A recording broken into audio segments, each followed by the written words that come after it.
To begin, I'm going to talk a little bit just about the overview of our project. So in short, when we were brainstorming this, we looked at Google, right? And we looked at their cars. So Google has a mapper, right? The street mapper that drives around and physically maps the street. And then they have their autonomous vehicles that uses that map data to go through streets, right? So we took this and we kind of implemented it with our own ideas. So we have three main parts to our project. We have the Mapper Rover, which is kind of like the Google driving car. This goes through a maze and it maps out the whole maze. Now this Mapper Rover doesn't know what the maze looks like at all, and it stores data, and then as it receives this data from the maze, it sends it to an online application which graphs the maze. And then using this maze online, you can set a start point and an end point, and it'll send data to a final user rover, which will then find the shortest path between two parts of the map. And to just show you, we have both our rovers here. So this is the Mapper Rover, which physically maps the map, and this is our user rover, which then goes and finds the shortest distance between 2 points.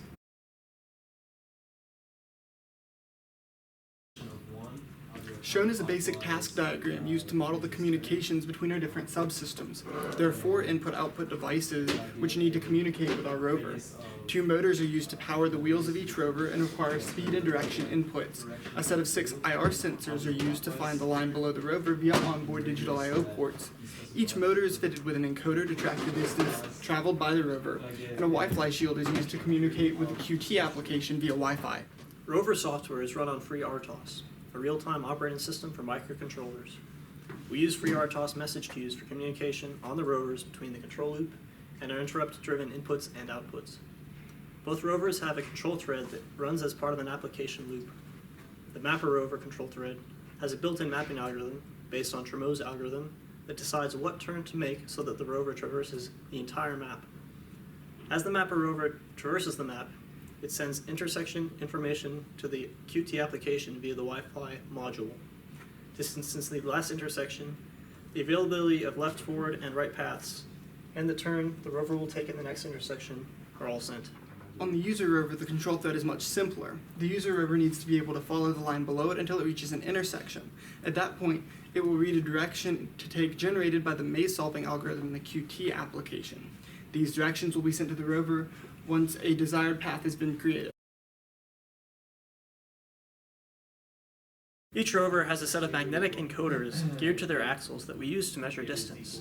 These encoders generate about 900 digital signals per revolution of the axle. To prevent excessive interrupts while maintaining immediate reading of movement, encoder signals were used as an external interrupt to a PIC32 counter. This counter generated an interrupt for 1/8 of a centimeter traveled. So I'm going to talk a little bit about the motors that drive the rover. The motors use something called pulse width modulation, and basically within the rover there's an internal timer and an output control. This internal timer has its own set period, and then with the output control you set that period, and then what pulse width modulation does is using these two periods, it converts it into a duty cycle. A set of 6 IR sensors are mounted on the front of each rover. These sensors emit infrared light and then measure the time taken to receive light back to determine if there's a dark line below it. Each sensor is set up to output a 1 if it sees a dark line and a 0 otherwise. The 6 bits are then read through a general purpose I/O port on the rover to generate an integer that represents the state of the rover. The Wi-Fis in this project act as the main mode of communication between the rovers and the QT application. The rovers use UART to communicate with the QT app using the Wi-Fis, while the QT application accesses the Wi-Fis over a serial port. We used a total of 4 Wi-Fis, 2 per rover. Out of those 2 per rover, 1 is connected to the rover while the other is connected to the QT application.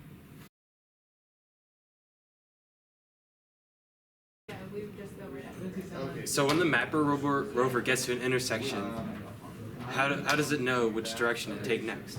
I'm going to explain that. So we developed a mapping algorithm, and essentially this determines which direction the rover is going to take. So To begin, the rover moves in an order of priority.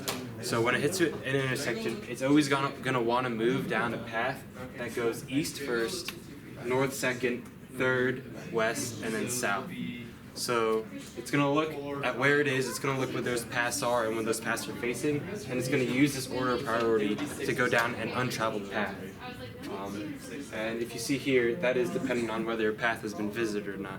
It always wants to go down unvisited paths. Now, say we hit a path, it comes back to an intersection that has already been visited. What do? So, within the algorithm, it stores the type of intersection and how many times it's been to that intersection. And this is very important.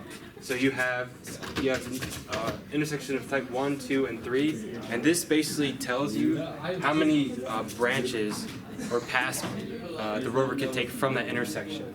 And it compares, when it comes to an intersection that has already been visited, it compares how many times or how many branches there are of that intersection to how many times it's been to that intersection. And then if the amount of times it's been to that intersection is less than the amount of branches from that intersection, then the rover knows that it needs to explore another path. So it looks further at the adjacent paths from that intersection, and then it does the same comparison. So it looks at how many times that intersection has been visited, and if that intersection still needs to be visited, it goes down that path. Else, if any adjacent intersection doesn't need to be visited, then the map knows, or the rover knows it's done mapping. The QT application is the control center for both of the rovers. The application consists of a basic GUI with buttons available to start both rovers and solve for a path between 2 points. The GUI map is updated in real time with instructions sent from the mapper rover. After the mapper rover is finished, the user can select 2 intersections on the GUI map, and the application will solve for the shortest path between those points. The path is solved for using the A-star search algorithm. Each point on the grid has its distance from the start point and the distance from the end point calculated. These distances are added up and become the cost to move to that grid point. The cells adjacent to the start point are added into an open list, and the one with the lowest cost is moved to. This new cell then has its own adjacent cells added to the open list, and the lowest cost cell is moved to again. As the adjacent cells are found, their parent is set as the current cell. When the endpoint is located, the path from start to finish is calculated by following the parent cells all the way back to the start cell. After the path is solved for, a start signal is sent to the user and it traverses the path calculated.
Did you Google 3 or 2?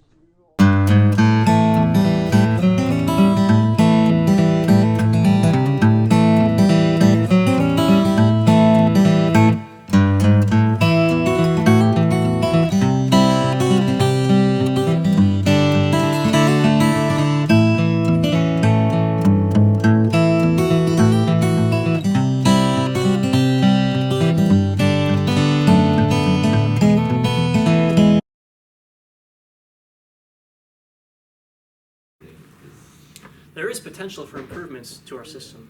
Currently, our rovers have no ability to return to the map grid lines if the line following should somehow fail. A subroutine can be designed to implement this functionality. Additionally, the rover control software is only capable of mapping a grid in straight lines where all the intersections are consistently spaced. We can improve the rover control code to account for irregular distances or curved lines.